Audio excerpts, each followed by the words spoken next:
Sveicināti! Un ar šo sasveicināšanos es arī vēlos atklāt pirmo tiešraides semināru webināru sērijā, kā uzkrāt vecumdienām. Un šodien mēs runāsim par finanšu pratības pamatiem un arī izrunāsim, kas ir jāņem vērā uzkrājot finanšu tirgu. Bet ir vēl viena svarīga lieta, kuru es vēlos pateikt jums. Es vēlos jūs apsveikt ar šo te momentu, kad jūs esat pieslēgušies šai tiešraidē, esat soli tuvāk savai finansiālajai labklājībai vecumdienās. Jo šodien mēs izrunāsim svarīgus aspektus, kas ir jāņem vērā, lai rūpētos par savām vecumdienām, un arī turpmākos webināros mēs runāsim par to, kā uzkrāt vecumdienām un kā darbojās pensiju sistēma Latvijā, un arī kādi ir citi finanšu produkti, kas mums palīdz uzkrāt vecumdienām. Un šo izglītojošo webināru sērija ir tapusi sadarbībā ar pensiju pārvaldes uzņēmumu Indexo, un īstenībā bez Indexo tehniskā un informatīvā atbalsta man pašai būtu nepieciešams krietni ilgāks laiks, lai šo visu sagatavotu un šo materiālu jums pasniegtu. Tā kā no manas puses sirsnīgs paldies Indexo.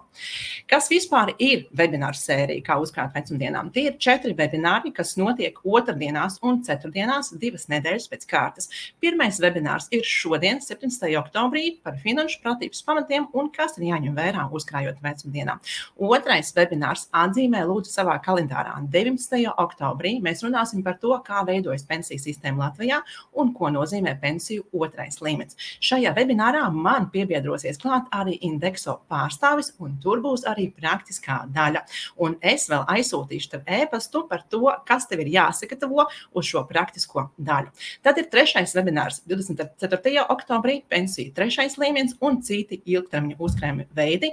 Šo webināru mēs arī vadīsim kopā ar Indexo pārstāvi un runāsim par pensiju trešo līmeni, kā izvērtēt, un arī izrunāsim citus finanšu produktus.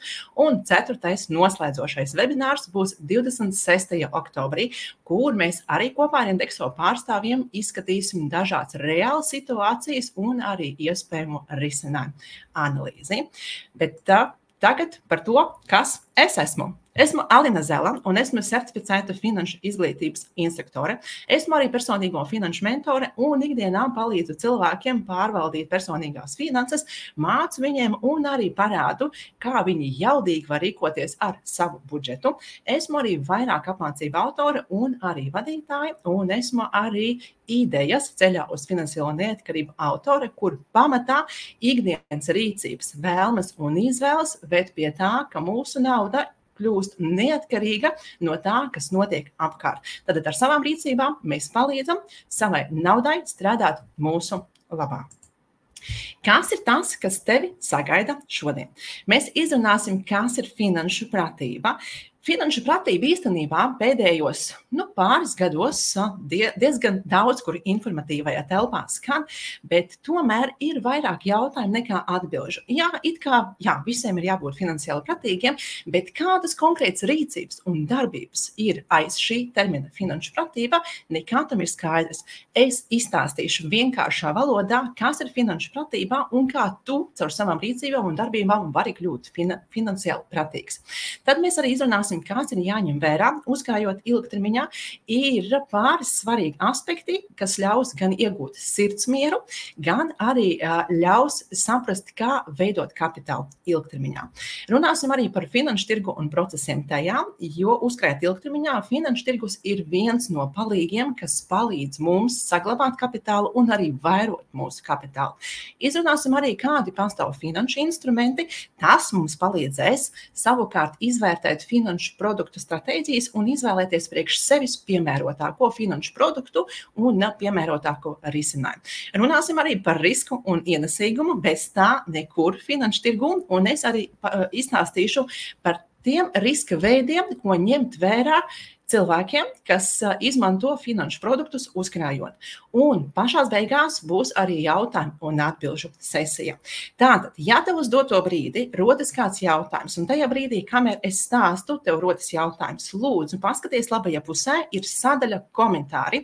Tur tu vari uzrakstīt savu komentāru, bet vēršu uzmanību, ka šiem komentāriem es pievērsīšos webināru beigās, kur ir atvēlēts speciāli laiks jautājumiem un atbildēm. Lūdzu, uzraksti man plusiņu iekomentē man plusiņu, ka tu esi atradis komentāru sadaļu, un tu zini, kur rakstīt. Un mēs esam tiešraidē. Šis ir svarīgs arī moments. Mums ir aptuveni 10 sekūžu nobīde. Tā kā, ja tu uzreiz nesaņem no manas atbildi vai neredz manu reakciju, bišķiņ pacietības. Tad finanšu tirgū bez pacietības nekur. Redzu plusus, super. Vai, cik jūs esat daudzi? Bišķi straujāk sākas sirds sisties. Wow. Es jau biju īstenībā arī nopeldēties, lai varētu šo stresu nedaudz mazināt. Viss plusus redzu perfekti. Rakstam tur savu jautājumu, jo es zinu, ka dažreiz jautājumi rodas uzreiz, tā kā labāk pierakstīt, lai tas jautājums paliek, un pēc tam webināra beigās uz šo jautājumu es atbildēšu. Tad sākam. Kas ir finanšu pratība? Ja mēs skatāmies uz šo terminu un vēlamies viņu nodefinēt, tad tā ir zināšanu, prasmju, attieksmju kopums, kas veicina finansiālo labklājību. Skan labi un skan skaisti, bet kas aiz šiem vārdiem slēpjas? Kāda zināšanas, kādas prasmes un kāda attieksme?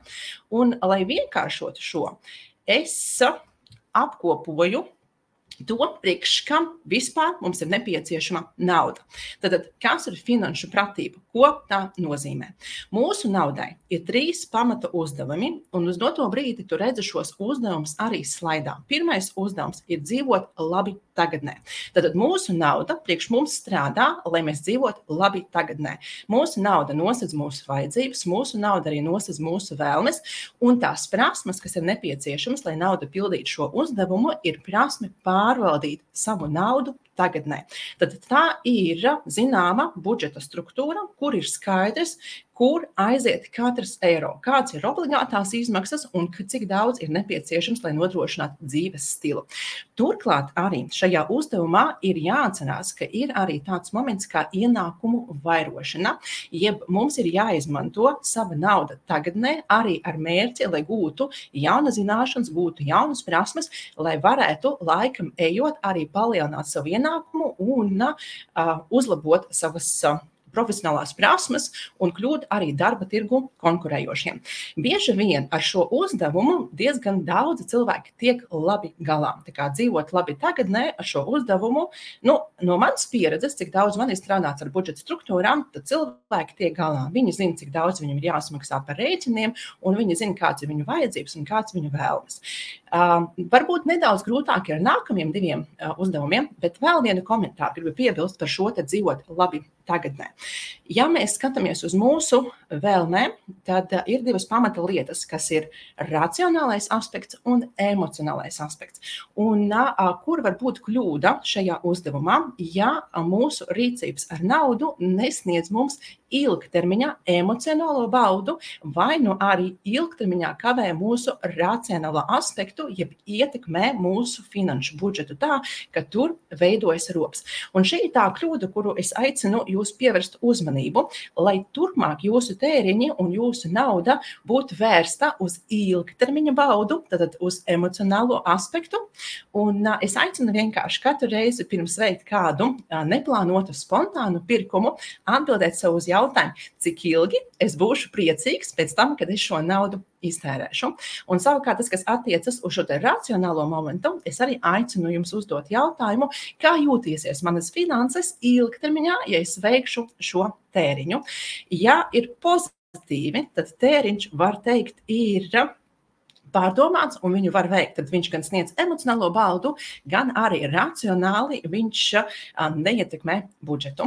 Nākamais uzdevums ir drošības sajūta. Mūsu naudai ir arī uzdevums mums sniegt drošības sajūtu. Un ja pirmais uzdevums dzīvot labi tagadnē ir tāds ilgtermiņa uzdevums, tad drošības sajūta, mēs tur iekšā domājam drošības pilvens vai drošības josta sākotnēji. Un tajā brīdī, kad drošības pilvens ir nodrošinās, tajā brīdī, kad viņš ir, tad var teikt, ka uz kādu konkrētu brīdi jūsu nauda šo te uzdevumu ir izpildījis, ir sagādājusi jums drošības sajūtu. Bet dzīve ir dzīve, un gadās, ka mēs drošības spilvenu arī nedaudz patukšojam, un dažreiz arī daudz patukšojam. Un tajā brīdī šis uzdevums atkal nāk priekšā, un mūsu pamata mērķis ir atgriezt drošības sajūtu un papildināt drošības spilvenu. Tā kā šis otrais uzdevums attiecībā uz drošības sajūtu, viņš nav ilgtermiņā. Viņš ir tāds, kuru mēs sasniedzam, un pēc tam mēs tos līdzekļus, kurus virzējām drošības spilvenam, varam atgriezt atpakaļ, vai nu dzīvošanai labi tagadnē, vai nu arī rūpējoties par dzīvi nākotnē. Un šis trešais uzdevums ir par dzīvi nākotnē. Mūsu naudai šī brīža ienākumiem ir arī jānodrošina labu dzīvi ilgtermiņā. Tad arī attiecīgi pēc 5, 10, 20, 30 un 40 gadiem. Un tieši ar šo uzdevumu daudziem cilvēkiem budžetā arī rodas sarežģījumi, un tas ir normāli, jo mūsu prātam ir ļoti grūti ieraudzīt to ilgtermiņa labumu. Mūsu prāts vienmēr izvēlēsies šī brīža ieguvumu. Ir grūti koncentrēties un redzēt prātam to motivāciju, priekš kam man uzkrāt, priekš kam man veidot kapitālu, priekš labas dzīves nākotnē. Es taču nezinu, kas notiks rīt. Bet tie ir mūsu pamata instinkti, un mūsdienās mūsu prāts nedaudz atpaliek no realitātes, jo, ja mēs skatāmies uz ikdienu, tad cilvēku vidējais vecums pagarinās, mēs dzīvojam ilgāk, medicīna attīstās, un tagad attiecīgi, jā, protams, mēs nezinām, kas būs rīt, bet ja tomēr rītdiena pienāks, ir labi, ka tajā brīdī ir finansiālā labklājība. Un finanšu pratība kā reiz arī nozīmē to, ka mēs zinām, kā šos uzdevumus izpildīt, ka mēs zinām, kādas ir darbības un rīcības, kas ļauj mums šos uzdevumus izpildīt, un kā nauda sāk strādāt mūsu labā. Un mēs runāsim par to, kā dzīvot labi nākotnē, jo šis ir webināru sērija pamata mērķis pastāstīt, kā uzkrāt vecumdienām. Un pamatā mēs koncentrēsimies uz to, kādas tad tas rīcības un darbības, kas mums palīdzēs dzīvot labi nākotnē, izmantojot šī brīža ienākumus. Jo tieši tagadnes ienākumi arī palīdz mums veidot ilgtermiņa kapitālu. Ir aplami domāt, ka es dzīvošu un gan jau rīt būs labi, gan jau pēc mēneša kaut kas atrisināsies, gan jau pēc pusgada ienākumi palielināsies. Šis, manuprāt, ir aplams, tāds varbūt arī prāta aizspriedums, jo tas viss ir mūsu pašu rokās. Tikai mēs varam tā ar savu naudu rīkoties, paņemt atbildību par savām finansēm, tā, lai nauda strādā ne tikai priekš tagadnes, bet lai tā arī strādā priekš nākotnes. Un es bieži šo dzirdu, ka es dzīvoju tikai vienreiz, es nevēlos sev neko atteikt. Jā, es arī nevēlos sev neko atteikt. Bet es sapratu vienā brīdī, ka es nevēlos sev atteikt tagad, bet tieši tāpat es nevēlošos sev atteikt arī tad, kad man būs 60, 70, 80, un es pat ceru 90 gadi. Un arī šobrīd, kad esmu Turcijā un esmu kopā ar bērniem, mums vakar ar mazo dēlu, ar jaunāko dēlu bija saruna pludmalē. Viņš man uzdeva jautājumu, mamma, kāpēc šeit apkārt ir visi veci cilvēki? Un es tajā brīdī tiešām apskatījos uz vienu pusi, uz otru pusi, ka visi apkārt mums ir cilvēki pensionēšanas vecumā. Un viņiem līdzi arī mazbērni var redzēt, kas skraida apkārt bērni. Un es pateicu bērnam, atdotēju bērnam, zini, laikam tāpēc, ka viņiem visiem ir pienākušas vecumdienas, un tagad viņi var bezrūpīgi baudīt dzīvi un ceļot un atpūsties. Un tajā brīdī es vēl vienu reizi gūtu tādu iekšējo pārliecību, ka jā, viss ir pareizi. Mani šī brīža ienākumi palīdz man neko sev neatteikt tagad. Šis, protams, ir ļoti skaļi, bet pārdomāti, neko sev neatteikt tagad, bet tieši tāpat šie ienākumi arī palīdzēs man nākotnē arī sev neatteikt un izvēlēties to, ko es vēlos. Viens no galvenajiem ekonomikas likumiem, par kuru es gribu, lai jūs zinātu. turklāt šīs ekonomikas likums viņš nenoveco. Tikai droši var šo ekonomikas likumu arī paņemt sev kabatā un šo ekonomikas likumu arī nodot tālāk jaunai paudzei, nodot tālāk jūsu bērniem un mazbērniem. Ja tu vēlies finansiālo labklājību ilgtermiņā, tad šodienas rīcībām ar savu naudu ir jābūt tendētām uz ilgtermiņu. Un tas kā reiz ir tas trešais uzdevums, kad mēs savas rīcības ar naudu mērķējam ilgtermiņā. Šis likums ir ienācis personīgajās finansēs no uzņēmējdarbības, no valdības budžetiem. Un ja mēs paskatāmies apkārt, tad neviena valsts, neviens uzņēmums nevar bez šī ekonomikas likuma. Uzņēmējdarbība strādā tādā veidā, lai ilgtermiņā varētu vairot ienākošo naudas plūsmu un varētu gūt peļņu. Arī valdības budžeta struktūram pamatmērķis ir tāds, lai varētu rīcības un izvēles pieņemt, lai ilgtermiņā valsts attīstītos. Un es silti aicinu uz savām personīgajām finansēm un uz saviem tēriņiem un uz savām rīcībām un uz savām izvēlēm. Skatīties caur šī likuma prizmu, vai tās darbības, vai tās izvēles ir tendēts uz ilgtermiņa personīgo finanšu attīstību. Pirms mēs dodamies tālāk, padodiet man ziņu komentāros, cik daudz no šiem 3 uzdevumiem, kurus mēs izskatījām uz doto brīdi, tava nauda jau pilda. Ja pilda visus 3, raksti ciparu 3. Ja pilda tikai pirmos 2, raksti ciparu 2, bet ja pilda tikai pirmo, uzraksti ciparu 1. Un es paskatīšos. Aha, redzu, pirmie divi, visi trīs, maliči, 1. Ja uz doto brīdi nauda pilda tikai pirmo uzdevumu, es vienmēr saku, šis ir labi. Tas nozīmē, ka ir potenciāls, tas nozīmē, ka ir iespēja strādāt ar savu naudu un domāt par to, lai nauda pildītu arī 2. un 3. uzdevumu. Aha, redzu arī, ka 2 daļai 3, 3, 2, 2, 2, 2, 2, 3. Nu, maliči, man ir milzīgs prieks par to, ka finanšu pratība, var teikt, nav svešs termiņš, un jūs darat lietas labā, bet es jums tagad izskaidrošu, kas ir jāņem vērā, veidojot uzkrājumus ilgtermiņā.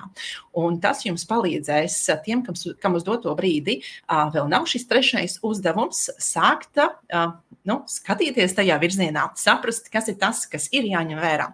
Savukārt tie, kas jau pilda šo 3. naudas uzdevumu, tie noteikti varēs paņemt kaut ko priekš sevis, lai uzlabotu savas šī brīža rīcības un darbības ar naudu. Inflācija. Inflācija ir tas, kas ir jāņem vērā, uzkrājot ilgtermiņā. Un tagad jūs varat nodomāt, Alina, bet par šo stāsta visos plašsaziņas līdzekļos. Jā, stāsta, jo uz doto brīdi tas ir aktuāli, jo uz doto brīdi mēs dzīvojam tādā periodā, kad inflācijas tempi ir pārāk augsti, netipiski augsti. Bet, pat cik mēs runājam par uzkrājumu veidošanu ilgtermiņā, tad mums kopumā ir jāsaprot, kas ir inflācija. Un inflācija ir sadārdzinājums, un inflācija pastāvēja arī pirms šī perioda. Inflācija ir bijusi vienmēr. Jā, uz doto brīdi inflācijas temps ir krietni jaudīgāks, bet kopumā inflācija pastāv vienmēr. Un tas, uz ko Eiropas centrālā banka virzās, viņa virzās uz 2%, kā viņu pamatmērķis ir pārvaldīt ekonomisku situāciju tā, lai inflācija turētos 2% robežās. Un attiecīgi mēs varam saprast, ka tā ir savā ziņa tāda kā norma, un tas ir tas, ko gan mājsaimniecības var ilgtermiņā pavilkt, gan valdība var pavilkt, gan arī uzņēmējdarbība var pavilkt. Un attiecīgi inflācija pastāv vienmēr. Ja? Bet tas standarta temps, normāls temps ir 2%. Tas, ko mēs novērojam uz doto brīdi, šī ir tāda, varētu teikt, ārkārtas situācija, bet drīzāk netipiska situācija. Un jūs arī varat novērot uzreiz, ka Eiropas centrālā banka arī rīkojas, tiek pacelts bāzes likmes ar mērķi nedaudz atdzesēt ekonomikas attīstību un lai inflācija sāktu mazināties, lai tas sadardzinājuma temps nebūtu tik strauši. Un man gribās uzdot jautājumu, cik maksāja piena paka pirms 20 gadiem? Tie, kas vēl nav paspējuši izlasīt, ierakstiet manu komentārā, vai jūs atceraties, cik maksāja piena paka pirms 20 gadiem? Es uzreiz arī sapratīšu publikas vidējo vecumu.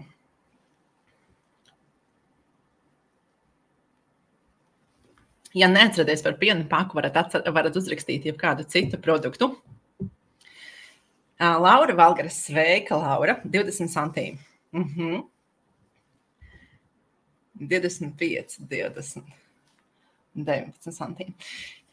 Jā, un ja mēs atskatāmies uz mūsu ikdienu, tā kā uz mūsu pagātnes ikdienu, tad mēs arī varam saprast, ka inflācija gadiem ejot padara to, ka produkti sadārdzinās. Bet šis temps tiek uzskatīts par normu. Un ja mēs skatāmies uz šo situāciju ne jau caur piena pakas prizmu, bet ja mēs skatāmies uz šo situāciju caur personīgo budžetu, tad tas, ko pirms 10 gadiem varēja iegādāties par 1000 eiro, šobrīd maksā jau 1130 eiro. Un pēc 20 gadiem tā jau būs gandrīz 40% starpība. Un tas parāda arī to, ka naudas vērtība gadiem ejot samazinās, bet nevis tādā skatu punktā, ka naudas vērtība samazinās, bet tā pirkt spēja naudai samazinās. Un ja mēs vēlamies uzkrāt ilgtermiņā, tad mums ir jāmeklē tādi veidi, tādas metodes, kas ļauj mums saglabāt vērtību, saglabāt pirkt spēju, tad attiecīgi apsteigt inflāciju vai vismaz pietuvoties viņai, un attiecīgi, ja mēs gribam palielināt savu kapitālu, tad mums arī ir jāskatās uz tādiem veidiem, kas ļauj mums arī gūt papildus ienesīgumu, kas ir vairāk par šo te normu, kas ir 2%. Un vēlreiz gribu atkārtot, tas, ko mēs novērojam šobrīd, tas arī ir daļa no finanšu pratības, saprast, ka šī brīža inflācijas temps ir netipiska situācija, un Eiropas centrālā banka darīs iespējamo, lai atpakaļ atgrieztu inflācijas tempu normas robežās, kas ir 2%. Un tavs kapitāls, mans kapitāls, mūsu katra individuāls kapitāls ir nepārtrauktā kustībā, pat tad, kad mēs viņu neaiztiekam. Un šī arī ir nozīmīga daļa no finanšu pratības, ja mēs skatāmies uz ilgtermiņu uzkrājumu veidošanu. Var pateikt, ja es nevēlos izmantot nekāda veida produktus, finanšu produktus, man drošāk ir uzkrāt vienkārši mājās vai uzkrāt bankas kontā. Es vienmēr saku tā, ka izvēles ir daudz, un katrs cilvēks ir patiesi tiesīgs izvēlēties to, ko viņš uzskata par pareizu un par patiesu. Bet es vienmēr aicinu šos lēmumus balstīt uz racionāliem aspektiem un arī uz pārdomātām rīcībām, lai tur apakšā nav mīti un nezināšana, bet tur apakšā ir risku izvērtēšana un pārdomāta darbība. Un ja kāds izvēlas neizmantot finanšu produktus, neizmantot finanšu tirgu, lai uzkrātu ilgtermiņā, attiecīgi, tad šis cilvēks ir apzināti pieņems lēmumu tam, ka viņš ir gatavs gūt zaudējums ilgtermiņā, jo kapitāls ir nepārtrauktā kustībā. Kamēr, tagad būs ļoti klišejiski, bet kamēr nauda stāv uz vietas un nestrādā, tikmēr inflācija dara savu un tā pirktspēja samazinās. Un tāpēc, uzkrājot ilgtermiņā, ir jāmeklē tie veidi, lai savu kapitālu noguldītu tur, kur ir ilgtermiņa tā vērtība pieaugs, nevis mazināsies. Un tas ir arī tas, ko mēs varam novērot mūsdienās, ka ir pieejama virkne ar finanšu produktiem, kas ļauj mums izmantot vienu no tiem un attiecīgi arī veidot savu kapitālu ilgtermiņā tur, kur vērtība šim kapitālam pieaugs un kur ir iespēja sasniegt šo te inflācijas tempu un pat bieži vien arī apsteigt. Ja mēs paskatīsimies uz ilgtermiņā finanšu tirgus rādītājiem, tad tie ir aptuveni 6-7% ienesīgumus, ko viņi mums dod. Un attiecīgi mēs esam apsteiguši inflāciju, un pat tas ienesīgums ir lielāks. Vēl viena lieta, kur es vēlos akcentēt, un šī arī daļa no finanšu pratības, un arī tas ir mūsu prāta aizspriedums. Ja man paliek tikai kādi 5, 10, 20 eiro, no kā lai es uzkrāju, es vienmēr saku, jums paliek 5, 10, 20 eiro. No tā arī ir jāuzkrāj. Es ar savām darbībām esmu pierādījusi sev, ka var uzkrāt ar mazām summām. Es arī ar uzkrājumu grupu esmu pierādījusi to, ka var uzkrāt regulāri mazām summām, un atslēgas vārds ir regulāri, bet var. Un neatkarīgi no tā, vai pēc visu rēķinu apmaksas paliek 10 eiro vai 100 eiro, pirmais, es nevēlos šo naudu vienkārši pazaudēt un atdot inflācijai, un otrais, es vēlos, lai iespēja pelnīt tagadnē, lai tā mana profesija, manas zināšanas, manas prasmes, mana ikdiena, manas darba stundas, kuras es pavadu tagadnē, man sniedz arī iespēju dzīvot finansiālajā labklājībā nākotnē. Un šīs ir tāds varbūt iedvesmas akcents. Ja paliek 10 eiro, un es zinu, jo es strādāju ikdienā ar budžeta struktūrām cilvēkiem maisaimniecībās, ka tiešām bieži vien tā slodze ir liela, bet ja paliek 10 eiro, ja paliek tie 20 eiro, tad tā ir summa, ar kuru sākt. Un tur, ja mēs uzkrājam ar mazām summām, svarīgākais ir regularitāte, kad mēs to darām regulāri, katru mēnesi vai reizi kvartālā, bet regulāri. Un vēl viena, tas, ko es jums jau minēju iepriekš, ka mūsu prātam ir sarežģīti motivēt sevi, veikt regulāras darbības ilgtermiņā, ja tas pamata labums ir kaut kur tālā nākotnē. Un mēs īstenībā to varam redzēt jebkādā no dzīves jomām. Vai tā ir veselība, vai tas ir sports, vai tā ir attiecības, vai uzturs.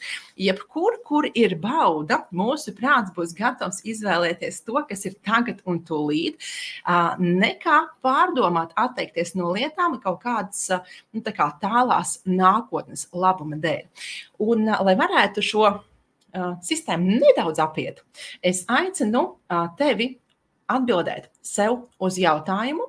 Un tie, kas ir drosmīgi, es aicināšu arī uzrakstīt komentāros, kāpēc tu vēlies uzkrāt savām vecumdienām. Kāpēc?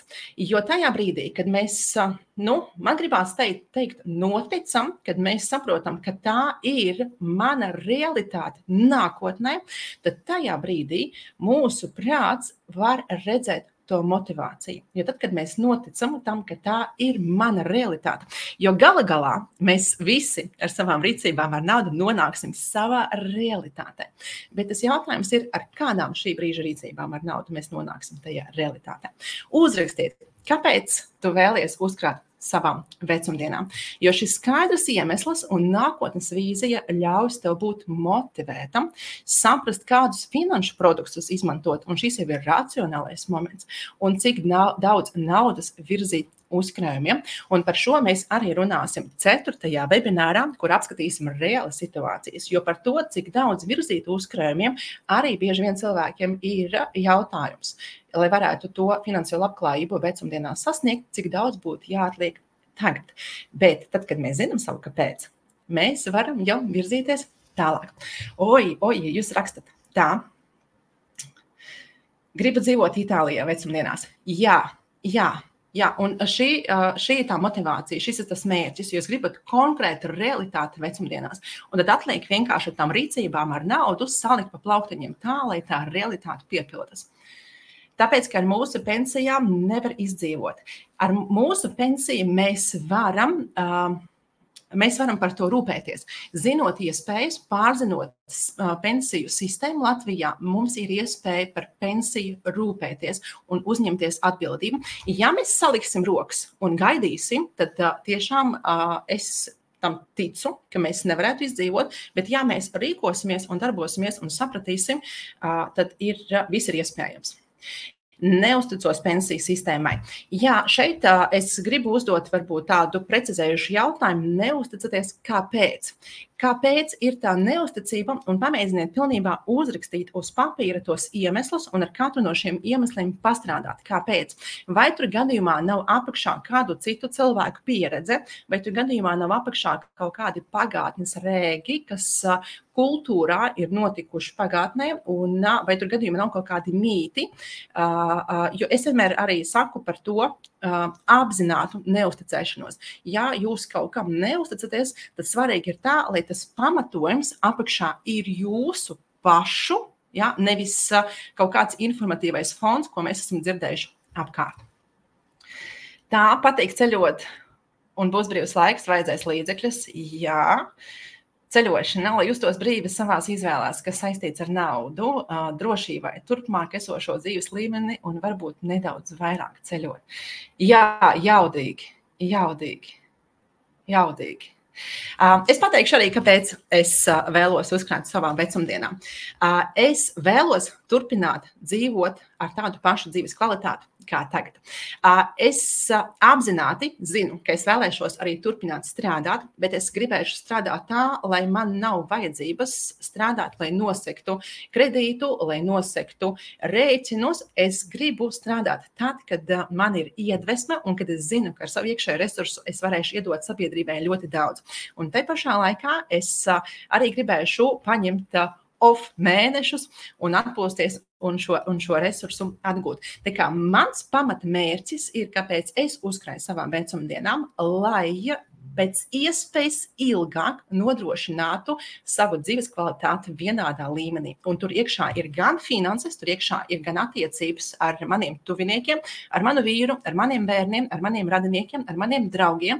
Tur iekšā ir gan veselība, gan arī fiziskās aktivitātes un fiziskā veselība. Un tas viss kopumā saliekot, es ceru un es virzos uz to, lai es varētu savu dzīves kvalitāti pēc iespējas ilgāk uzturēt vienā un tai pašā līmenī. Un svarīgi ir arī zināt, pēc cik ilga laika tev būs nepieciešami uzkrātie līdzekļi. Tā kā mēs tikko izrunājām par šo te kāpēc, jā, mēs to motivācijas devu saņēmām, mūsu prāts ir saredzējis to realitāti nākotnē, un tagad ir arī svarīgi saprast, pēc cik ilga laika šie uzkrātie līdzekļi būs nepieciešami, jo ieguldījuma termiņš ir cieši saistīts ar finanšu produktu izvēli. Un tas investēšanas laika diapazons ir svarīgs faktors, kuru ir jāņem vērā, jo tuvojoties termiņa beigām ir nepieciešams rūpēties par uzkrājumu saglabāšanu, bet esot termiņa sākumā par kapitālu palielināšanu. Tūlīt pastāstīšu vienkāršiem vārdiem. Tuvojoties pensionēšanas vecumam, mums ir jārūpējas par to, lai uzkrāto kapitālu saglabātu, bet tad, kad esam gados jauni, kad līdz pensijai mums ir 20, 30, 40 gadi, mums ir jārūpējas par to, lai kapitāls palielinātos. Uzrakstiet man lūdzu čatā, cik jums daudz gadi ir uz doto brīdi līdz pensionēšanas vecumam. Man ir 30.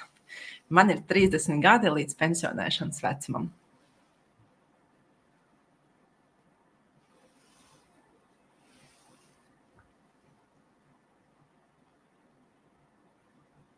Lāsma Liepa, 30. Sveika, Lāsma. Tā, 20, 28. 10, 30, 25, 33, 20, 42. Tā, tas, kurš uzrakstīja 42,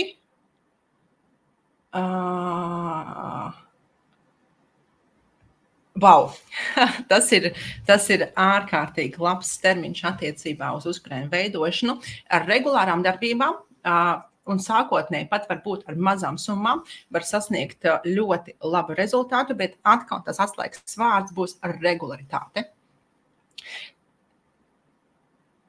Tā, 16, tā, 6.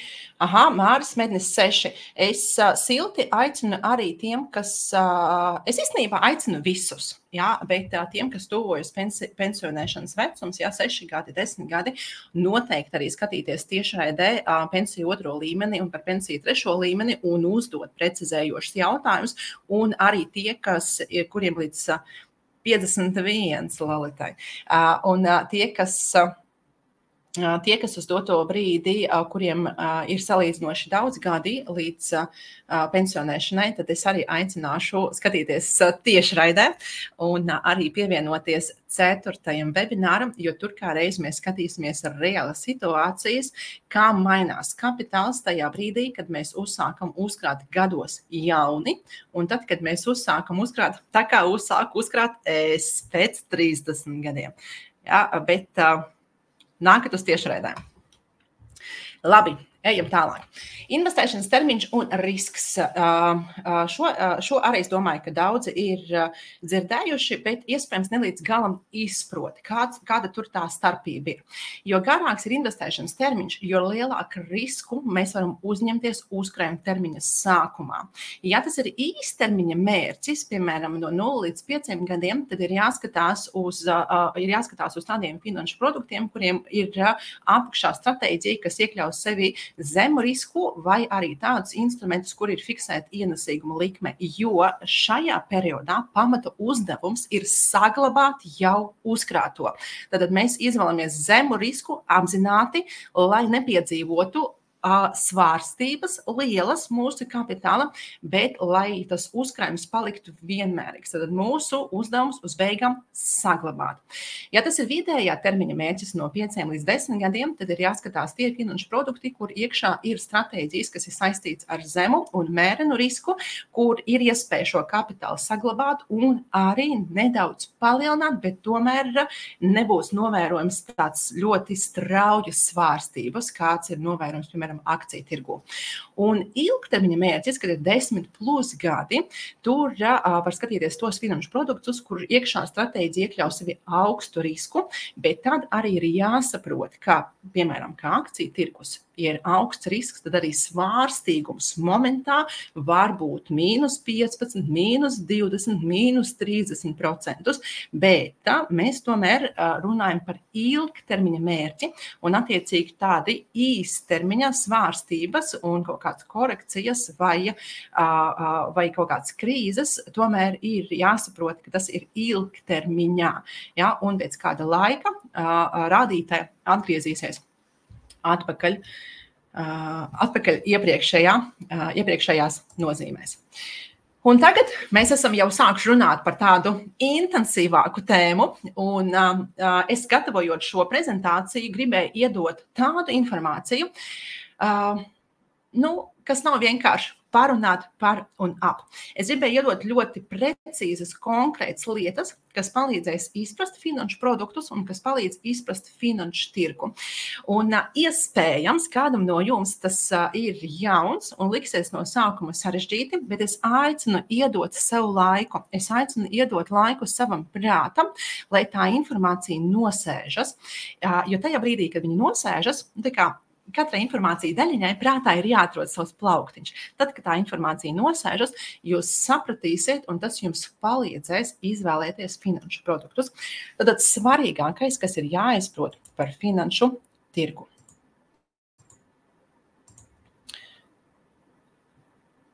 Tirgi pārvietojas cikliski un nevar augt bezgalīgi, un tas īstenībā attiecas uz jebkādu no jomām ikdienā.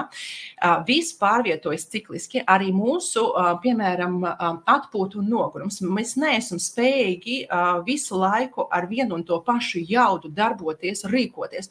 Mums ir vajadzīga atpūta. Mēs darbojamies, atpūta, tad atkal uzkrājam resursus, darbojamies, atpūta. Un tirgi ir kaut kur tāda līdzība ir arī ar mūsu dzīvi, ar ikdienu. spiedienu. Viņi pārvietojas cikliski un nevar augt bezgalīgi. Taču tirgus rādītājs samazinājums investoriem nozīmē iespēju iegādāties papildu instrumentus par zemāku cenu. Un tieši tādēļ, ka tajā brīdī, kad finanšu tirgum cikls virzās uz leju un instrumentu vērtība kļūst investoriem pievilcīga, viņi sāk šos instrumentus iegādāties, palielinās pieprasījums, jeb daudz cilvēku skaits sāk pirkt finanšu instrumentus. Un tajā brīdī mēs atkal novērojam izaugsmi, un dēļ tā arī veidojas tie cikli, kad finanšu tirgus kustās uz labo pusi visu laiku cikliski, lejaugšā, lejaugšā, lejaugšā. Un šis ir svarīgi, lai tajā brīdī, kad jūs esat pieņēmuši lēmumu, esat izvēlējušies finanšu produktu, pārzināt un saprast to, ka momenta lejupējošs cikls, tas ir momenta brīdis, bet mēs skatāmies uz uzkrājumiem ilgtermiņā. Tas, kas mūs interesē, ir tie rādītāji ilgtermiņā. Bieži cilvēks biedē, ka momentā viņa redz savu uzkrājumu samazinājumu. Esmu arī ļoti daudz saņēmusi ziņas šajā sakarā, ko man darīt. Mans uzkrājums uz doto brīdi ir ar mīnusa zīmi. Un es vienmēr uzdodu jautājumu, uz cik daudz gadus jūs uzkrāsiet. Un tā atbilde ir 20, tā atbilde ir 15 gadi. Un uzkrājot ilgtermiņā, arī rezultātus ir jāvērtē ilgtermiņā. Un šī ir finanšu pratības svarīga sastāvdaļa. Tad, kad mēs dodam mūsu naudai uzdevumu, lai tā kalpotu priekš labas dzīves nākotnē, mēs arī rādītājus vērtējam ilgtermiņā.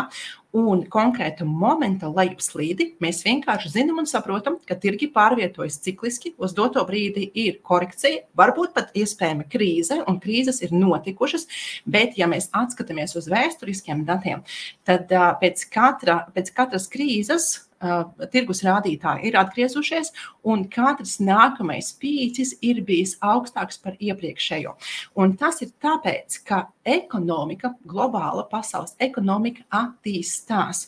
Un tieši šī iemesla dēļ ir tā, ka procesi iet, uzņēmējdarbība darbojas, darba vietas tiek radītas. Tieši dēļ tā mēs varam arī saprast, ka tas momentāls samazinājums, viņš ir tikai uz kādu īsu brīdi, bet šis ir arī tas faktors, ko ņemt vērā, ko es jums minēju iepriekš par šo te īstermiņa mērķi. Krīzes gadījumos var būt tā situācijas, ka tas investēšanas termiņš neļaus mums nogaidīt. Jo tāpēc svarīgi tajā brīdī, kad mēs izvēlamies finanšu produktiem tā stratēģijas, kad mēs viņus vērtējam, mums ir arī jāņem vērā tas investēšanas termiņš, cik daudz gadi ir līdz pensionēšanai, cik daudz gadus es vēlos uzkrāt. Un uzkrājuma veidošana vecumdienā ir ilgtermiņa uzkrājums. Un tāpēc īstermiņa svārstībām nav ietekmes uz uzkrājumiem. Un tā ir normāla parādība, kad mēs redzam īstermiņā šīs svārstības. Un šeit schematiski gribēju jums šo parādīt, kā virzās šis cikls. Vai jūs redzat bultiņu? Visdrīzāk laikam nē, jūs neredzēsiet.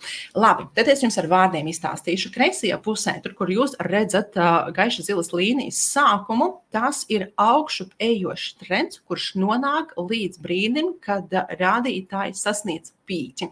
Kā tas veidojas? Sākotnēji investori iegādājas finanšu produktus, pieprasījums aug, vairāk dalībnieki ieiet finanšu tirgu, un attiecīgi arī rādītāji aug, jo pieprasījums ir augstāks par piedāvājumu. Bet konkrētajā brīdī šī vērtība sasniedz pīķi, un tajā momentā daudzi dalībnieki ierauga iespēju fiksēt peļņu, un instrumenti tiek pārdoti, attiecīgi izraisot pretējo situāciju, kad pieprasījums samazinās, bet piedāvājums paaugstinās. Un tajā brīdī mēs varam novērot, ka tirgus krīt. Un daudzi dalībnieki iet ārā no pozīcijām, viņi pārdod savus finanšu instrumentus līdz brīdim, kad vērtība sasniedz zemāko punktu, un investori atkal ir gatavi iegādāties instrumentus. Un atkal sāks jauns cikls. Tajā brīdī investori pērk, pieprasījums palielinās, piedāvājums samazinās un vērtības sāk augt. Atkal tiek sasniegts pīķis, kaut kādu brīdi var novērot, kā tas ir tagad uz doto brīdi, var novērot, ka pieprasījums un piedāvājums savā starpā cīnās, un tad izveidojas tāds kā augšanas temps samazinās, un mēs redzam tādu kā plakanu līkni tajā brīdī. Bet šī ir normāla finanšu tirgus darbība, normāla finanšu tirgus procesi, ka viss virzās cikliski. Un sapratni par šo iedot to sirds mieru, kā vērtēt savus rādītājus, kad jūs veicat uzkrājumus ar kādu finanšu produktu palīdzību. Zinot šo, jūs vienkārši ir sirds miers, ka, visi kārtībā. Man ir ilgtermiņa diapazons, es sēžu un gaidu to brīdi, kad finanšu tirgus rādītāji atgriezīsies. Un šo es gribēju jums parādīt arī tādā reālajā grafikā. Šeit jūs slaidā redzat S&P 500 indeksa grafiku. Tad šis te līnijas ir, kā S&P 500 indeksa rādītāji virzījušies laikposmā no 1969. gada līdz 2023. Tā kā es, man liekas, aizvakar uztaisīju šo te screenshotu. Un tad jūs varat redzēt, ka ir korekcijas, ir arī ilgstošas krīzes, kā piemēram laikposmā no 2000.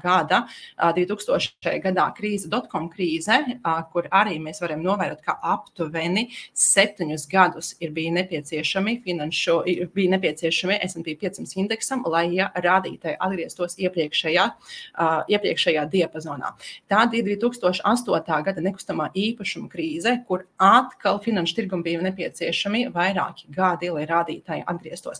Tā kā šeit mēs varam redzēt šos te ciklus, un mēs varam arī saprast, ka ir bijušas arī īstermiņa korekcijas, bet bezgalīgi augt finanšu tirgus nevar. Viņam vajag arī atpūtas brīžus. Un pamata mērķis, kāpēc es par šo stāstu, lai jums ir sapratne, ka šis cikliskums ir finanšu tirgus dabīga dzīve, tā kā dabīgs process. Vēl gribu arī pateikt par tādu kā dump and smart money, un tas ir attiecībā uz to, vai izmantot neatkarīgu investēšanu, vai arī izmantot gatavus finanšu produktus, kurus piedāvā fondu pārvaldītāji vai arī institucionāli investori. Tad finanšu tirgu pastāv tāds varbūt slenga apzīmējums, ka ir gudrā nauda un ir stulbā nauda, tā kā dump money vai muļķu nauda.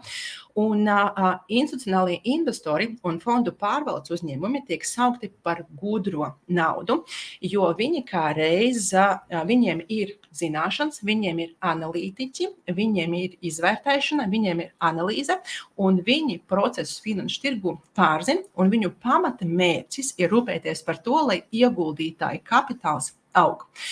Un savukārt privātie individuālie investori tiek saukti par stulbo naudu, jo dažreiz ir tā, ka viņiem arī ir zināšanas, viņiem arī ir prasmes, viņi arī ir spējīgi izvērtēt, bet individuāliem investoriem ir tas, kas nav institucionāliem investoriem. Individuāliem investoriem ir emocijas, un mūsu rīcības emociju izpausmē var nodarīt kaitējumu mūsu kapitālu. Savukārt institucionāliem investoriem, viņiem ir stratēģija, viņiem ir plāns, un tur nav emocijas. Viņi rīkojas atbilstoši savai stratēģijai. Un es šo gribēju pateikt ar tādu, kā varbūt tādu iedvesmu noti par to, ka, ja jūs vēlaties uzkrāt ilgtermiņā, tad izvērtēt un meklēt veidus, kurus piedāvā fondu pārvaldītāji un kurus piedāvā arī institucionālie investori, jo tur apakšā ir stratēģija, kā viņi strādā. Un vēl par riskiem. Šis varbūt būs nedaudz sarežģīti, bet tā pamata doma, kur es vēlos jums pateikt, ka pastāv sistemātisks risks, jeb sistēmas risks, un pastāv nesistemātisks risks. Sistemātisks risks, jeb sistēmas risks tiek saukts par nediversificējumu, tas nozīmē, ka viņš ietekmē finanšu tirgu kopumā un plašu tirgus segmentu, un tajā brīdī mēs varam novērot arī finanšu tirgus lejupslīdi kopumā. Tad vairākiem indeksiem var redzēt šīs lejupslīdes. Un savukārt nesistemātisks risks, viņš ir diversificējams. Tad, kad tiek atlasīti tādi instrumenti, kuri nāk no dažādiem reģioniem, kas ir dažādu uzņēmumu, dažādu instrumentu, dažādu aktīvu, un tad šo te nesistemātisku risku atbilstoši stratēģijai var pārvaldīt. Un šo es gribu akcentēt, ka tajā brīdī, kad jūs redzat apkārt informatīvajā telpā ziņas par kaut kādām situācijām finanšu tirgu, izvērtēt un saprast, ka visdrīzāk tas ir sistemātisks risks, kad darbības, piemēram, kā bāzes likmes pacelšana, ka darbības kopumā ietekmē finanšu tirgus un finanšu tirgus rādītāji samazinās. Savukārt par šo te nesistemātiska riska samazināšanu rūpējas stratēģija, kas pastāv fondu pārvaldītājiem. Par pasīvām un aktīvām investīcijām.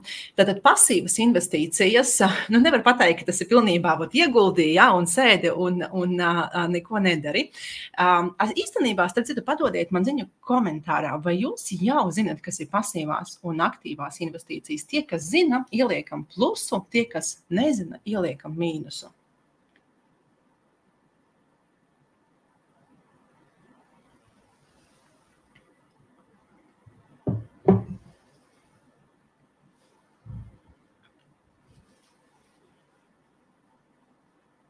Tā redzu plus, mīnus. Tā, man pietiek, runāju. Tātad pasīvās investīcijas ir regulāras un sistemātiskas darbības, un šie ir atslēgas vārdi regulāri un sistemātiski, kas vērstas uz kapitāla pieaugumu, samazināt risku kļūdīties ar izvēli. Tā pamata ideja ir tāda, ka kapitāls auga līdz ar globālās ekonomikas attīstību. Tātad darbības ir regulāras, sistemātiskas, un viņas ir vērstas uz to, lai mazinātu risku kļūdīties. Un pasīvajām investīcijām tā pamata doma ir nevis apsteigt tirgu, bet virzīties līdz ar un attiecīgi arī palielināt kapitālu.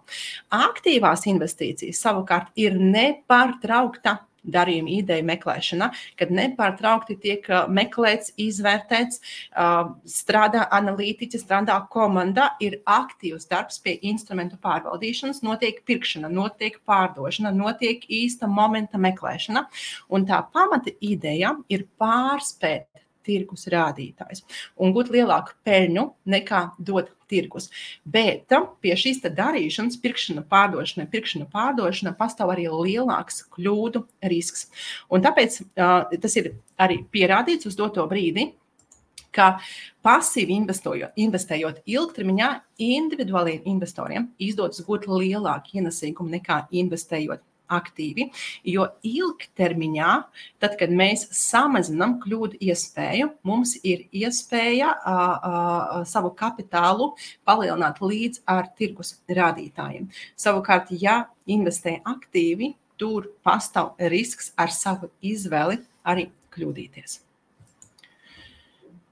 Vēl viens termins, varbūt jauns, korelācija. Un šis arī ir jūsu sirdsmiera, lai rodas tā sapratne, ka pastāv finanšu tirgu korelācija un kā ietekmē finanšu tirgus indeksi var konkrētajā brīdī virzīties vienlīdzīgi. Tad bieži var dzirdēt tādu kā frāzi: akciju tirgus krīt, viss ir sarkans. Tas nenozīmē, ka visu akciju vērtība krīt. Tas nozīmē, ka vairākumu akciju, parasti tie galvenie indeksi, S&P 500, Dow Jones, Nasdaq, Nikkei, tiem ir lejupslīde. Un ja kaut kur ir novērojama krasa lejupslīde, tad akciju tirgum pastāv arī augsta korelācija. Tas nozīmē, ka arī citiem indeksiem būs novērojama lejupslīde. Un korelācija var būt pozitīva, tad aktīvi pārvietojas līdzīgi, un var būt negatīva, aktīvi pārvietojas pretējos virzienos. Un es gribu jums arī parādīt to piemēru, kā tas izskatās. Tad šeit jūs redzat S&P 500 indeksi grafiku un DAX indeksi grafiku. DAX ir Vācijas uzņēmumu indeks. Un varat redzēt, kā akciju tirgus savstarpēji korelē. Tad šie ir divi atšķirīgi reģioni. S&P 500 ir ASV, DAX ir Vācija, bet jūs varat redzēt šajā grafikā korelāciju. DAX ir oranžā krāsā, un S&P 500 ir ar Japāņu svecēm apzīmēts zaļš, sarkans.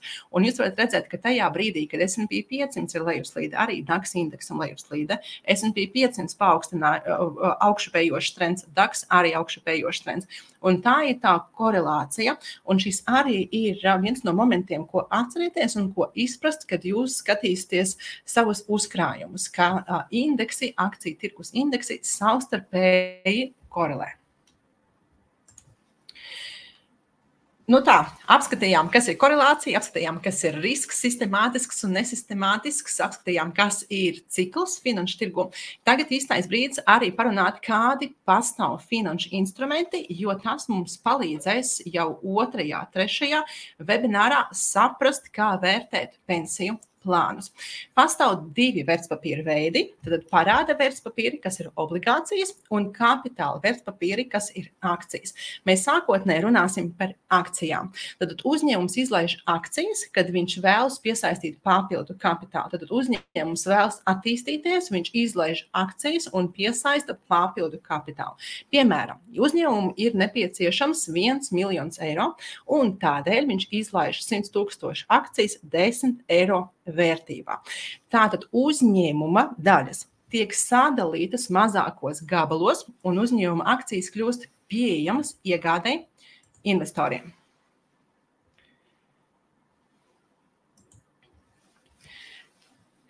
Es nedaudz apskatījos komentāru, bet es esmu atpakaļ. Tad uzņēmuma daļas tiek sadalīts mazākos gabalos, un uzņēmuma akcijas kļūst pieejamas iegādēji investoriem. Un šis tāds win-win. Tad uzņēmumam ir nepieciešams kapitāls, viņš izlaiž akcijas, un savukārt investoriem ir iespēja šīs akcijas iegādāties un gūt akciju vērtību pieaugumu, ņemot vērā, ka uzņēmums attīstās un gūst peļņu. Tad akcija atspoguļo uzņēmumu īpašumu tiesības. Un šeit arī es jums parādīšu, kā notiek šis process ar akcijām. Tad uzņēmumam ir nepieciešamas finanses attīstībai. Tad uzņēmums tāds, es gribu jaunu produktu, jaunu pakalpojumu, jaunu tirgu, ir nepieciešams kapitāls. Lai varētu šo kapitālu piesaistīt, uzņēmums iziet sākotnējo publisko piedāvājumu, jeb IPO, kurā brīdī notiek akciju emitēšana. Tad uzņēmums emitē akcijas. Attiecīgi uzņēmums piesaista kapitālu, emitē akcijas, un šīs akcijas pēc tam nonāk publiskā tirgošanā, kur jau investori var šīs akcijas pirkt un pārdot. Un, protams, arī akciju vērtību ietekmē uzņēmuma rādītāji. Ja uzņēmums attīstās un ar savu jaunu produktu pakalpojumu vai jaunu tirgu ir sāku gūt ienākumus un peļņu, attiecīgi arī akciju vērtība paaugstinās. Tad paaugstinās pieprasījums un investori vēlas šīs akcijas iegādāties. Akciju tirgus priekšrocības salīdzinoši augsta ilgtermiņa rentabilitāte. Un šeit atslēgas vārds ir ilgtermiņa. Tad augsta ilgtermiņa rentabilitāte. Akciju tirgus trūkumi, tas ir risks, jo ir tā, ka ja ir lielāks ienesīgums, ir arī lielāks risks, un tāda ir arī volatilitāte un svārstīgums, vēl viens akciju tirgus trūkums. Un tieši šī iemesla dēļ, arī ja mēs skatāmies uz mūsu investēšanas termiņu, to, ko es jums minēju iepriekš, jo garāks ir mūsu termiņš, tad mēs investējam ilgtermiņā, jo lielāku risku mēs varam arī uzņemties, jo tas risks un svārstīgums ir akciju tirgus trūkumi. Nākamais ir, kas ir obligācija? Nu, angļu valodā bond. Es apzināti ieliku šo te angļu valodā, jo var dažādos prospektos un informatīvais lapās redzēt bond, lai jums ir skaidrība, ka tā ir obligācija. Tātad parāda nodrošinājumu vērtspapīrs, saskaņā ar kuru emitents apņemas samaksāt noteiktu procentu. Tūlīt izskaidrošu, kas ir emitents un par kādu procentu es runāju. Un tad viņš apņemas samaksāt noteiktu procentu un arī pamatsumu, jeb nominālu vērtību tajā brīdī, kad beidzas obligācijas termiņš. Tātad obligācija ir parāda vērtspapīrs, kurai ir nomināla vērtība. Tātad obligācija ir nomināla vērtība, piemēram, 1000 eiro. Tajā brīdī, kad emitents obligāciju izlaiž, nomināla vērtība ir 1000 eiro, un tad, kad investors šo obligāciju iegādājas, viņš termiņa beigās varēs saņemt atpakaļ nominālu vērtību, to 1000, plus vēl atbilstoši noteikumiem procentu kuponus, tā kā procentu likmi. Un par šo te emitentu, kurš var būt emitents, tā var būt valsts, tā var būt pašvaldība un tā var būt korporācija. Katram no šiem emitentiem var rasties savas vajadzības, kad viņiem ir nepieciešami papildu līdzekļi. Obligācija mērķis ir līdzīgs kā akcijām. Tajā brīdī, kad mums ir nepieciešams piesaistīt papildu kapitālu. Tad, piemēram, vai nu valstī, vai nu pašvaldībai, vai nu korporācijai ir nepieciešams papildu kapitāls. Un ir arī līdzīgs princips, kā tas notiekās. Tad valstī, pašvaldībai, korporācijai ir nepieciešama nauda, un viņi izlaiž obligācijas, jeb emitē obligācijas. Un investoriem ir iespēja šīs obligācijas iegādāties vai nu sekundārā tirgu, vai nu arī par nominālu vērtību. Un investori tajā brīdī, kad viņi iegādāja šīs obligācijas, viņi arī atbilstoši nosacījumiem var saņemt kuponu maksājumus, piemēram, reizi gadā. Un tad, kad ir obligācijas dzēšanas termiņš, piemēram, pēc 5 gadiem, tad investori 5 gadu laikā ir saņēmuši kuponu maksājumus un pēc 5 gadiem arī saņem nominālu vērtību. Priekšrocības ir šie kuponu maksājumi, ko maksā obligācija emitents, jo tas tiek uzskatīts par fiksētu ienesīgumu, jo kuponu maksājumi ir noteikti un emitents tos izpilda. Tāpēc šīs instruments tiek uzskatīts par instrumentu ar fiksētu ienesīgumu. Nākamais pastāv arī kapitāla pieaugums, obligācijas vērtība pieaugums brīdī, kad notiek bāzes likmes samazinājums. Ja tad obligācijas rēģē uz bāzes likmes samazināšanos un pacelšanos. Bet šeit ir jāskatās, kāds ir obligāciju izdošanas termiņš, jo bāzes likmes kļūst augstākas, jo obligācijas nāk ar lielāku procentu. Ja, tā kā par šo te kapitāla pieaugumu ir jāskatās, kad šīs obligācijas tika izlaistas. Un tā priekšrocība, kur ir jāņem vērā, tad, kad mēs izvēlamies finanšu produktus, ir tas, ka ir salīdzinoši zema volatilitāte, jeb tā svārstība. Un tieši šī iemesla dēļ, arī tuvojoties termiņa beigām, ir jāuzņemās mazāks risks un ir jāskatās uz tiem instrumentiem, kur parādās fiksēt likme, jo pamatmērķis ir kapitālu saglabāt. Un tas ir tas viens no iemesliem, kāpēc obligācijas ir pieprasīts, jo riska pakāpe ir zema, un kaut arī vēsturiski akcijas ir uzrādījušas lielāku atdevi, lielāku ienesīgumu, taču, kā ir arī zināms, tie uzrāda arī lielāku risku. Tāpēc īstermiņa un vidēja termiņa mērķiem obligācijas tiek izmantotas kā reiz ar mērķi uzglabāt uzkrāto.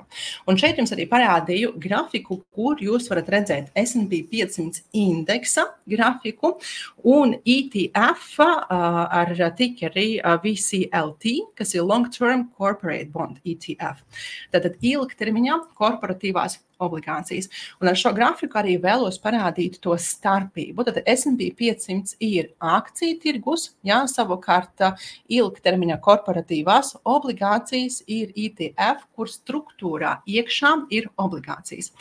Un tad šeit var redzēt, ka S&P 500 indeksi grafiks, kas ir attēlots ar Japāņu svecēm zaļā un sarkanā krāsā, ka mēs varam redzēt to pieaugumu, ja, ka augsts strauji attīstās, un var redzēt, ka arī tās korekcijas ir bijušas rada lielāku svārstīgumu, tad mēs varam redzēt lielāku lejupslīdi, garāku, un savukārt ETF, kas ir oranžajā krāsā, jūs varat redzēt, ka tā līkne, jā, viņa kustās, bet viņa ir diezgan plakana. Un tieši šī iemesla dēļ arī obligācijas tiek uzskatīts par šo instrumentu, kas ļauj saglabāt uzkrāto. Un par vēl vienu finanšu instrumentu arī vēlos parunāt, jo tajā brīdī, kad jūs vērtēsiet prospektus un pamatinformāciju finanšu produktiem, jūs varat šo instrumentu redzēt. Tas ir ETF, kas ir biržā tirgots fonds. Un tas ir vērtspapīra veids, kas seko līdzi indeksam, sektoram, precei vai arī citam aktīvam, bet ko var iegādāties un pārdot biržā tāpat kā parastās akcijas. Tātad ETF ir fonds, kurā iekšā ir dažādi vērtspapīra veidi, dažādi aktīvi. Tā nav individuāla akcija. Tas ir vesels gros, ja, kur tiek atlasīti pēc konkrētas struktūras iekšā aktīvi, un šīs fonds arī tirgojas biržā.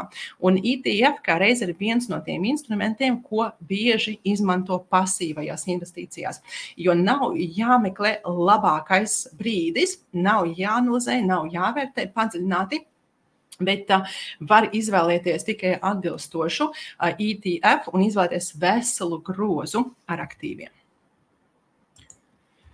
Un nobeigumā gribu arī nedaudz parunāt par risku un ienesīgumu. Jā, ir visiem zināms, ka jo augstāks ir ienesīgums, jo lielāks ir risks. Bet ņemot vērā, ka mēs runājam par uzkrājumu veidošanu vecumdienām, izmantojot dažādas iespējas, es gribu vēlreiz akcentēt, ka uzkrājot ilgtermiņā finanšu tirgu viens no riska mazināšanas veidiem, kā reiz ir termiņš un rebalansēšana. Tātad, ko tas nozīmē? Kad esam gados jauni, mēs varam sabalansēt risku ar gadiem. Un tāpēc, jo garāks ir mūsu investēšanas termiņš, jo lielāku risku mēs varam uzņemties.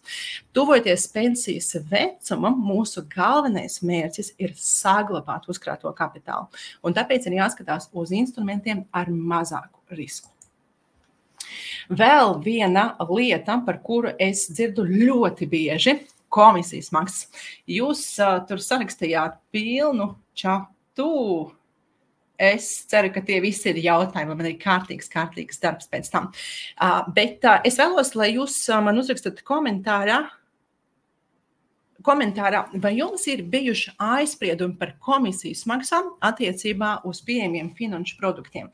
Vai ir bijis tā, ka jums ir bijusi vēlme, bet kaut kāds runas mīti, kas ir apkārt par komisijas maksām, varbūt ir ietekmējuši to, ka jūs neuzsākāt pētīt, neuzsākāt skatīties paši, kāds pastāv iespējas uzkrāt vecumdienās. Jo par komisijām es saņemu ļoti daudz plusu. Jā, liekat plusu, ja komisijas maksas ir tas, kas izraisa bažas. Liekat plusu, jo par komisijas maksām es saņemu ļoti daudz ziņas, vai ir vērts, jo šķiet, ka komisijas maksas noēdīs visu uzkrājumu. Plus, jā, plus.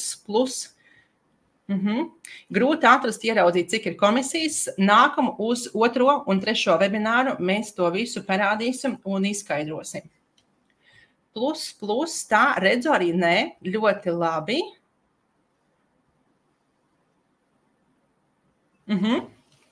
Plus. Tas, ko es gribu pateikt, ka komisijas ir jāvērtē un produkti ir jāsalīdzina, bet komisijām noteikti nevajadzētu būt par iemeslu, kāpēc cilvēki atsakās veidot ilgtermiņa uzkrājumus, izmantojot kādu no finanšu produktiem. Jo komisijas maksas ir globāla prakse, un arī es, uzkrājot savām vecumdienām, maksāju komisijas maksas, jo brokeri ietur komisijas maksas par darījumiem.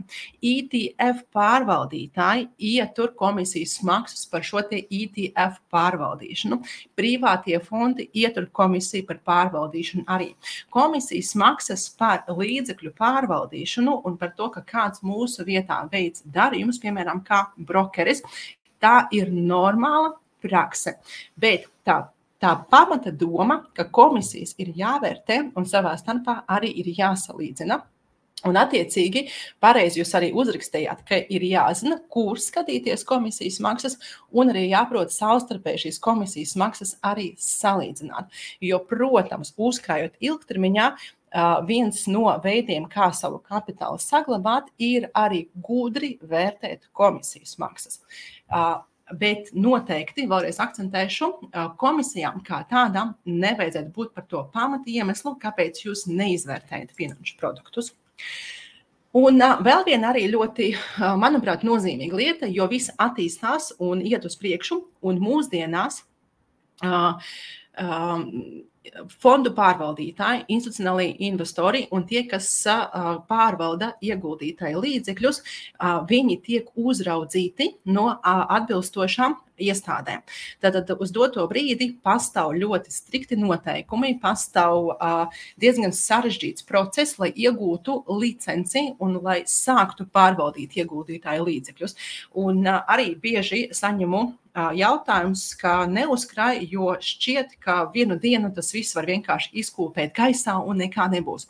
Bet šeit arī tas finanšu pratības aspekts. Ja jūs zinat to, ka Eiropas Savienība rūpējas par to, lai ieguldītāju līdzekļu netiktu pazaudēti, ir virkne ar procesiem, kas ir izveidoti, lai varētu pasargāt ieguldītāju naudu. Ja jūs pārzinat šo aspektu, tad attiecīgi tam bažām par to, ka vienu dienu tas var viss izkopēt gaisā, tam nav pamatojuma, jo ieguldītāja nauda tiek glabāta atsevišķi no pārvaldnieka naudas.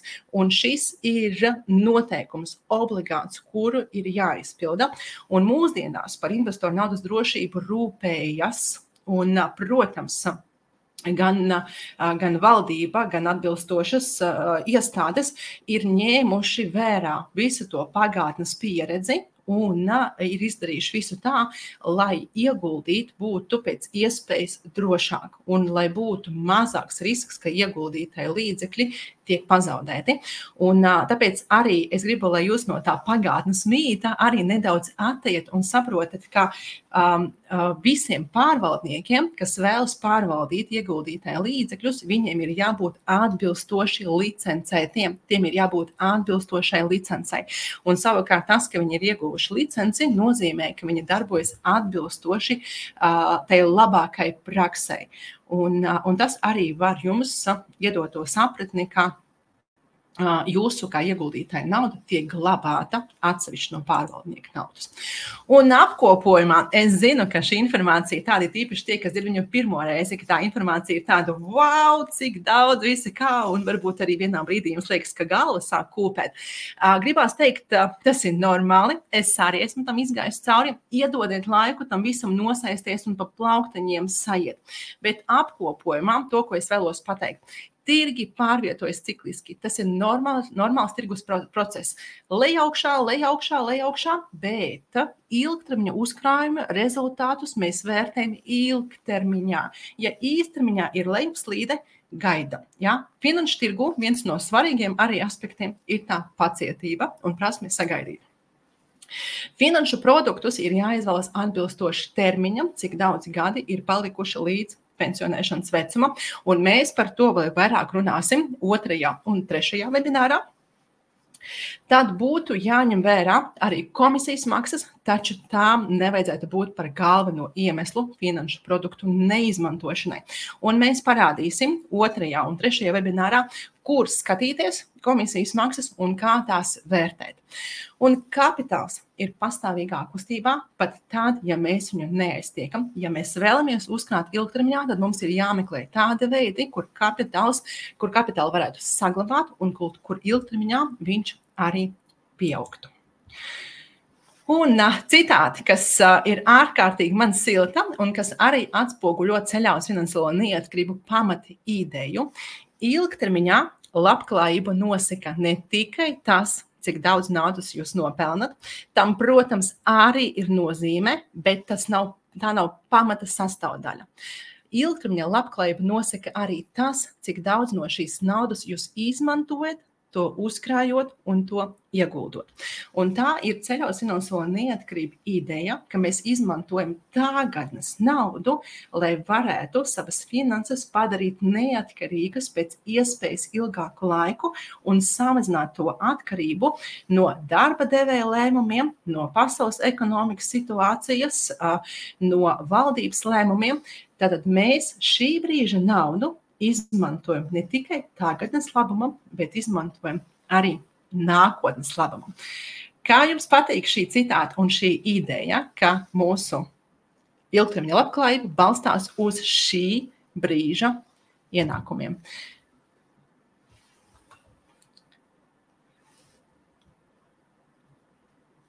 Tā. Esam gatavi pietuvināties jautājumu un atbilžu sesijai. Es visu laiku redzēju, ka jūs rakstat kaut ko labajā pusē, bet es biju iedziļinājusies stāstījumā un ļoti gribēju jums informāciju iedot strukturēti un zināju, ka, ja es paskatīšos tajā komentārā, tad es uzreiz no savas domas nedaudz nolikšu. Tā kā es atzīšos, es jūsu komentārus nelasīju, bet tagad ir laiks jautājumu atbilžu sesijai un man ir palīgs. Man ir moderators, kurš man iesūta jautājumu. Tā, vai šo varēs noskatīties arī ierakstā? Jā, un es pat īstenībā aicinu jūs noskatīties ierakstā vēl vienu reizi, un es arī aicinu jūs pārsūtīt šo ierakstu jūsu draugiem, tuviniekiem, radiem, tiem, kam jūs zinat, kuriem rūp arī savas vecumdienas, un ieraksta e-pastu uzreiz pēc webināra, pēc kaut kāda īsa brītiņa, iespējams rīt no rīta nosūtīsim e-pastu, kur būs arī saite uz pašu webināru, uz šo, bet kopumā visi 4 webināri pēc tam būs pieejami Indexo lapā bloga sadaļā. Vai dotajā brīdī ir labāk dzēst hipotekārā kredīta saistības, izmantojot brīvus līdzekļus, vai labāk tos noguldīt drošos finanšu instrumentos, piemēram, obligācijās, indeksa fondos? Šis ir izvērtēšanas moments. Ja es to pateikšu, jā, dari šādi, jā, es nezinu, kāds ir backgrounds, kādi ir regulārie ienākumi, kāda ir finansiālā slodze uz doto brīdi, kāds ir procents hipotekārajiem kredīts obligācijām, tas, ko es redzēju pēdējo reizi, bija, ja mēs runājam par krāju obligācijām, bija 3,95–4%, man liekas, tādā ilgtermiņā skatoties. Ir pārāk daudz nezināmo, lai varētu pateikt konkrēti tas, ko var darīt Sandris. Tu uz doto brīdi paņemt lapu un modelēt situāciju. Šeit ir nepieciešams racionālais aspekts. Tīrā matemātika, skatāmies hipotekārā kredīta saistības procentu, skatāmies, cik mēs maksājam un cik daudz mēs attiecīgas no sava budžeta saņemam mīnusu. Un blakus veidojam otru scenāriju, ja jūs izmantojat šos līdzekļus, lai varētu viņus ieguldīt attiecīgos finanšu instrumentus, kurus jūs esat priekš sevis izvērtējuši un skatāties, kāds būs plus. Un tur ir tikai un vienīgi racionālais aspekts un situācijas modelēšana. Un turklāt attiecībā uz hipotekāro kredītu es arī aicinu pamodelēt situācijas abās pusēs. Jo tas, ko mēs uz doto brīdi novērojam bāzes likmes, ir bijis ļoti straušs pieaugums bāzes likmēm un attiecīgi arī Eiribor likmes ir diezgan strauji paaugstinājušies, kas radīja lielu slodzi personīgajām finansēm, bet laiks ir vienmēr palīgs personīgajās finansēs. Ar laiku tas viss stabilizējas, un gan mēs paši pierodam, gan arī mūsu personīgās finanses, tā kā tam visam tiek līdzi. Tīrā modelēšana. Viens scenārijs, otrs scenārijs, kas racionāli ir izdevīgāks.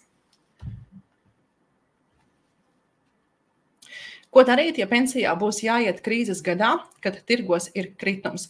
Un mēs kā reiz par šo arī varētu parunāt, varētu šo jautājumu izskatīt 4. webinārā, kur skatīsimies reālo situāciju. Jo, protams, ir arī jāņem vērā, vai tas ir pensiju 2. līmenis vai pensiju 3. līmenis, bet par šo jautājumu detalizētāk būs 4. webinārā. Bet, kas ir svarīgi, ņemt vērā un atcerēties, ka tajā brīdī, kad mēs novērojam akciju tirgu krīzi, tad obligācijām ir salīdzinoša zema korelācija, jo kapitālam kaut kur ir jātek.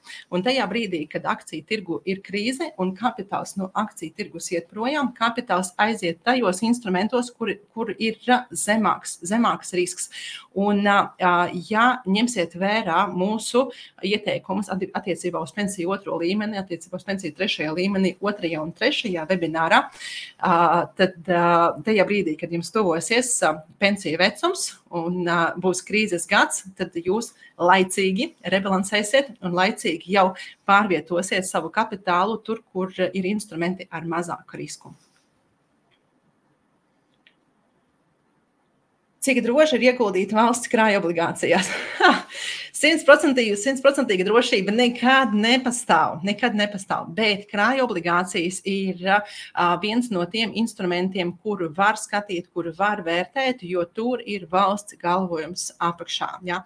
Un tad, protams, domāt par to, cik droši, ja? Tas būtu līdzīgi ar to, cik droši iziet ārā pa durvīm un nesagaidīt, ka tev ķiedzeles uz galvas uzkrīt. Ja? Tas būtu aptuveni no šī aspekta tas jautājums. Ja? Tā kā valsts krāja obligācijas ir viens no tiem, ir tas instruments, kur ir valsts galvojums apakšā.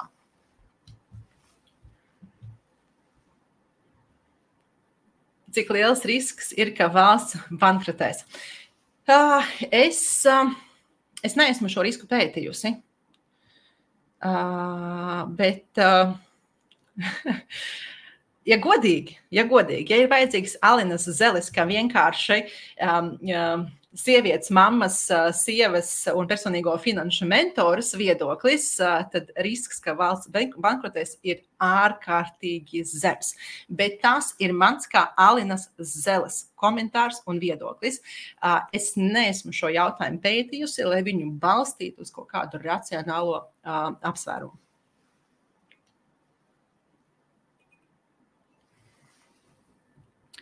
Vai obligācijas un te čatā minētās valsts krāja obligācijas kā atšķiras? Īstenībā tā atšķirība ir diezgan liela attiecībā uz to, kā mēs iegādājamies un kā mēs gūstam ienākumu no tā, ka mēs esam šīs obligācijas iegādājušies. Tad attiecībā uz krāju obligācijām es iesaku iet krāju obligācijas LV mājaslapā un apskatīties tur. Tur ir ļoti detalizēta aprakstīta informācija attiecībā uz šo. Bet, ja mēs runājam par obligācijas, ko emitē citas valstis vai citu valstu pašvaldības vai korporācijas, tad attiecībā uz individuālo investoru tas ir grūti pieejams. Tas obligācijas tur ir diezgan lielas summas ir nepieciešams, lai iegādātos šīs obligācijas.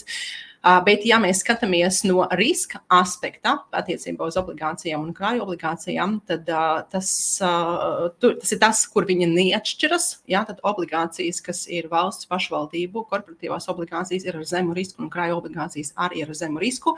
Viņiem ir nomināla vērtība, viņiem ir arī kupoņu maksājumi. Tad ar šo viņi neatšķiras, bet atšķiras tas veids, kā mēs varam viņus iegādāties.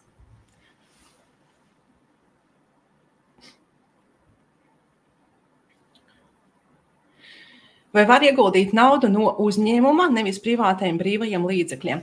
Zin kā, šis jautājums ir diezgan interesants priekš manis, un es pateikšu godīgi, nezinu. Es nekad neesmu pati interesējusies par šo jautājumu, un tas būtu viens no tiem aspektiem, ko uzdot zinošam grāmatvedim, jo tas laikam ir tas, kas attiecas uz to, kā jūs varēsiet šos te ieguldījumus pamatot, ņemot vērā jūsu uzņēmējdarbību. Aicinu uzjautāt zinošam grāmatvedim.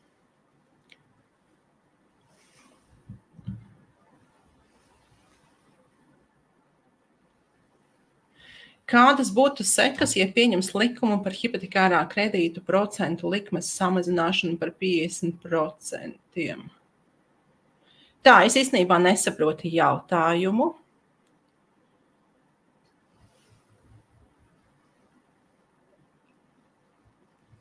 Jūs domājat, Eiribor likmes? Labi, varbūt nākamais. Es pēc tam izlikšu, dabūšu no ieraksta šo jautājumu, varēsiet ieiet manā Instagram storijā un es apskatīšos. Laura Krūmiņa var arī vienkārši man sameklēt Instagramā un uzdot šo jautājumu precizēt, es viņu atbildēšu uz viņu storijā.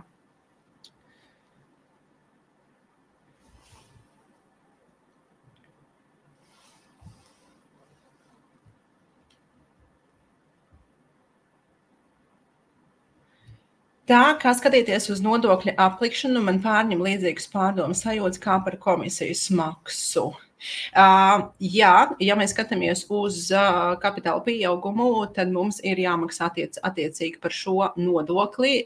Es pati personīgi skatos uz šo kā uz normu, jo tas ir arī peļņas gūšanas veids, un par to ir jāmaksā nodokli. Ja, tā kā es pati skatos uz šo pozitīvi un uztveru to arī kā par normālu parādību.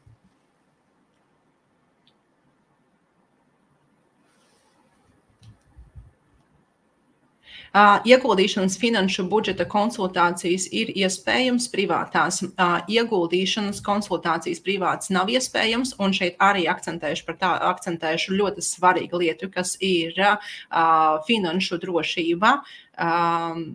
Konsultēt par ieguldīšanu drīkst tikai un vienīgi atbilstoši licencēts speciālists. Man tādas licences nav, es nekonsultēju par ieguldīšanu, bet es pati personīgi apmācu praktiski, kā investēt neatkarīgi finanšu tirgu, bet tur nav nevienas konsultācijas. Tur tikai es parādu, kur, ko, kā vērtēt, izvērtēt un skatīties. Finanšu un budžeta konsultācijas ir iespējams privātās. Varat uzrakstīt man Instagramā ziņu vai arī uzrakstīt man e-pastā ziņu alinazele@alinazele.lv, bet uz doto brīdi personīgās konsultācijas neņemu laika trūkuma dēļ. Iespējams, atgriezīšos pie viņām,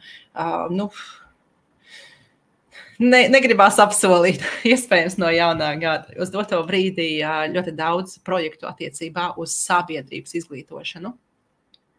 Bet uzrakstiet ziņu. Varbūt tur ir kāds viens jautājums, kur es varu atbildēt. Es vienmēr labprāt atbildu uz jautājumiem, ko man iesūta. Privātā budžeta plānošana kā pakalpojums. Kas ir tas speciālists? Tā, īstenībā es teiktu, ka var meklēt informāciju no dažādiem avotiem un kritiski pieiet pie šīs informācijas, bet arī vietējās bankas neatteiks konsultācijā, un arī tur var paskatīties par savām iespējām uzkrāt. Bet vispār, jā, tas ir personīgo finanšu speciālists, kā tāds kā profesijas kvalifikācijas nav, bet ir vairāki cilvēki, kas darbojas Latvijā, un es domāju, ka no katra var paņemt kaut ko kritiski, izvērtēt un atrast priekš sevis risinājumu.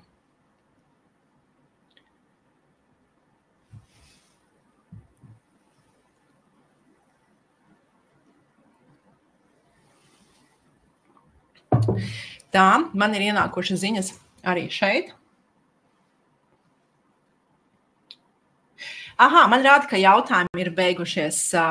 Labi, es ceru, ka... Nē, es pateikšu atklāti un godīgi. Es jūtos jaudīgi, man ārkārtīgi patika dalīties ar jums ar informāciju, un es vēlos pateikt arī jums milzīgu paldies. Visi webināri ieraksti būs pēc tam pieejami Indexo blogā, un vispār ieiet lūdzu Indexo blogā. Es vienu dienu tur pavadīju krietni daudz laika lasot rakstus. Tur ir īstenībā virkne ar noderīgu informāciju un situācijas izvērtēšanu, un tiešām ļoti labi sagatavoti raksti attiecībā uz uzkrājumu veidošanu ilgtermiņā. Un saziņai jūs varat izmantot mājaslapā pieejamo informāciju, kas jūs aizvadīs uz manu privāto e-pastu sadaļā kontakti, un tāpat jūs arī varat atrast mani sociālos mēdījos, gan Instagramā, gan Facebookā, gan TikTokā alina.zela, un Indexo mājaslapu es arī silti iesaku izpētīt, un kā jau minēju, tīpaši bloga sadaļu, un e-pasts Indexo saziņai arī jums ir pieejams info@indexo.lv. Es redzu, paldies, Alīna, liels paldies, tik daudz informācija, esmu ar vienu kā iekāpus pavisam citā pasaulē. Jā, un šī pasaule ir aizraujoša, un tas labākais personīgajās finansēs, ko es vienmēr akcentēju, es tam pati izgāju. tajā brīdī, kad tu spēr to pirmo soli, tu vairs negribi atpakaļ.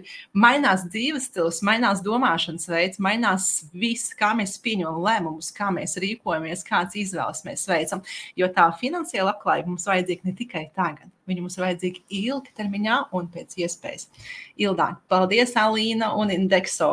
Lūdzu, gan no manis, gan es atļaušos pateikt arī no Indexo lūdzu. Bija milzīgs prieks šo materiālu priekš jums gatavot. Paldies.